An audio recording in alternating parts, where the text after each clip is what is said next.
Asante Mheshimiwa Mwenyekiti kwa majibu mazuri ya serikali na ya kutia moyo. Mheshimiwa Mwenyekiti, nilikuwa na maswali mawili ya nyongeza. Mheshimiwa Mwenyekiti, kwa vile barabara ya Rau Madukani Mamboleo Materuni Chimbwe yenye urefu wa kilomita 16.7 ni barabara ambayo ilikuwa ni ahadi Mheshimiwa Rais aliwaahidi watu wa Uru Mashariki na Chimbwe kwamba itajengwa kwa kiwango cha lami kwa maana ya muendelezo. Lakini Mheshimiwa Mwenyekiti, barabara ndio barabara ambayo inaenda kwenye maanguko makubwa ya maji katika wilaya ya Moshi, na maanguko haya yanachochea sana pato la utalii kwa halmashauri ya Moshi na wanaingiza karibu milioni 25 kwa mwezi. Je, serikali ina mpango gani pamoja na kukamilisha ahadi ya Mheshimiwa Rais Samia Suluhu Hassan? Ina mpango gani kuhakikisha basi barabara hii pamoja na kujenga lami kiwango cha mita 500 ina mpango gani kuhakikisha sehemu inayobaki inapitika muda wote ili kusaidia watalii kufika kwenye maanguko haya, kuwasaidia wananchi kusafirisha mazao yao, lakini kikubwa zaidi kuchochea uchumi wa wananchi na utalii kwa ujumla? Lakini Mheshimiwa Mwenyekiti, swali la pili, Mheshimiwa Mwenyekiti, wilaya ya Moshi ina vijiji 40 ambavyo vinazunguka mlima Kilimanjaro. Na Mheshimiwa Mwenyekiti, vijiji hivi 40 ndivyo ambavyo vinabaki na madhila yote ya kuzima moto na mahangaiko yote panapotokea uharibifu kwenye mlima Kilimanjaro.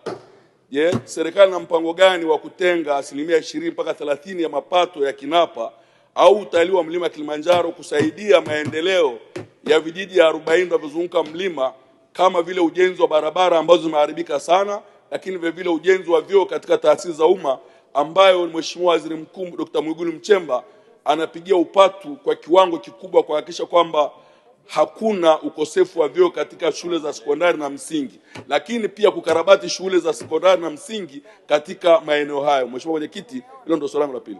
Mheshimiwa Naibu Waziri. Asante sana Mheshimiwa Mwenyekiti. Kwanza nimpongeze sana Mheshimiwa Morris Joseph Makoi, mbunge wa jimbo la Moshi Vijijini, kwa namna ambavyo kwa kweli anafanya kazi kubwa ya kuwasemea wananchi wa Moshi Vijijini. Mheshimiwa Mwenyekiti, nimhakikishie tu kwamba Mheshimiwa Rais Dr. Samia Suluhu Hassan siku zote akitoa ahadi na maelekezo yanatekelezwa. Na sisi ofisi ya Waziri Mkuu TAMISEMI tulishachukua agizo la Mheshimiwa Rais la kujenga barabara hiyo ambayo Mheshimiwa mbunge ameitaja, na tunafahamu tutakwenda kuijenga kwa awamu.